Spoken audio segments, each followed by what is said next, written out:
Ahora vamos a aprender sobre los pronombres posesivos en Filipino. Vamos a comenzar con la forma yo del pronombre posesivo. Akin, aking y ko son palabras posesivas que indican propiedad o posesión en relación con uno mismo, o yo en español. Aunque todos se relacionan con posesión, no se usan igual. Las tres palabras tienen diferencias gramaticales y se usan en contextos distintos. Primero, vamos a comenzar con akin. Akin. Su significado es mío, como pronombre posesivo independiente. Tienes que usar akin cuando quieres decir que algo es tuyo sin un sustantivo al lado. Se usa como sujeto o como objeto en una oración. Algunos ejemplos. Ang bahay ay akin. Ang bahay ay akin. Ang aklat ay akin. Ang aklat ay akin. Akin ito.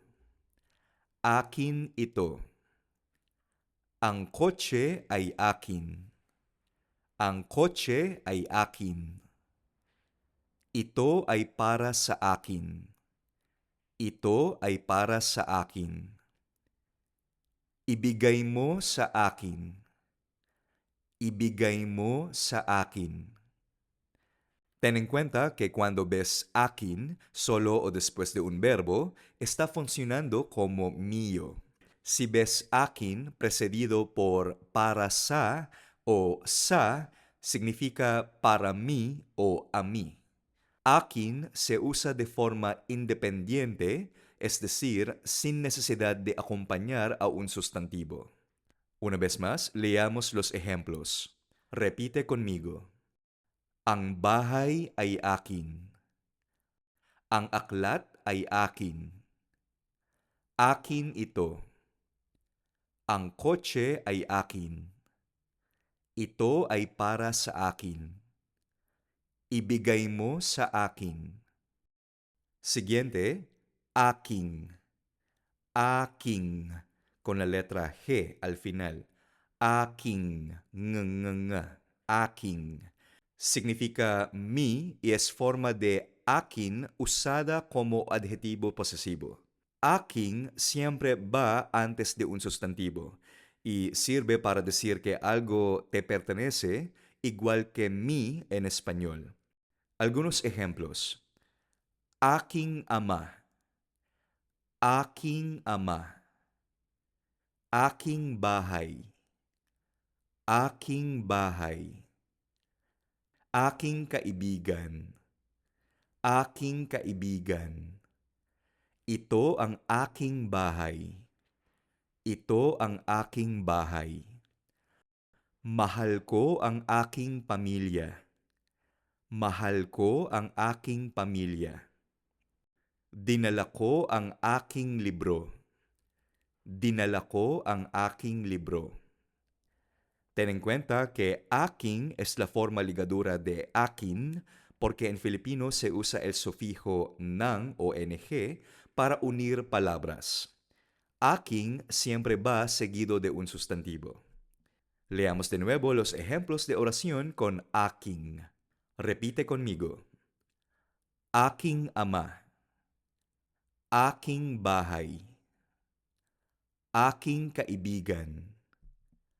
Ito ang aking bahay.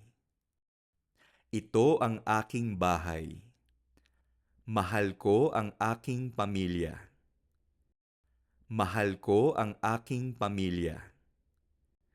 Dinala ko ang aking libro. Dinala ko ang aking libro. Y por último, ko. Ko significa mi o mío y es la forma enclítica después del verbo o sustantivo. Y se usa ko después de un verbo o sustantivo para marcar que tú eres el dueño o realizas la acción.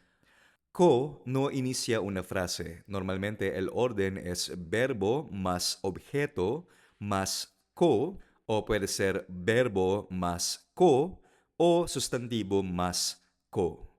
Solo hay que tener en cuenta que ko no inicia una frase. Algunos ejemplos. Ang bahay ko ay malaki. Ang bahay ko ay malaki. Ang libro ko ay bago. Ang libro ko ay bago. Ito ang aso ko. Ito ang aso ko. Kinuha ko ang libro. Kinuha ko ang libro. Kaibigan ko siya. Kaibigan ko siya. Bahay ko ito. Bahay ko ito. Ten en cuenta que ko es más casual y común en el habla diaria que akin. Y ko siempre aparece después del verbo o el sustantivo. Leamos de nuevo los ejemplos de oración con ko. Repite conmigo. Ang bahay ko ay malaki. Ang libro ko ay bago. Ito ang aso ko. Kinuha ko ang libro. Kaibigan ko siya. Bahay ko ito. Bueno, resumiendo, akin es un pronombre posesivo independiente y se usa solo sin sustantivo después.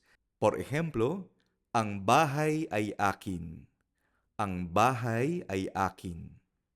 Segundo, aking con G, aking es un adjetivo posesivo que modifica sustantivos y siempre va antes del sustantivo. Por ejemplo, ito ang aking bahay. Ito ang aking bahay. Y por último, ko es un pronombre posesivo dependiente y se usa después del sustantivo. Por ejemplo, ang bahay ko ay malaki. Ang bahay ko ay malaki.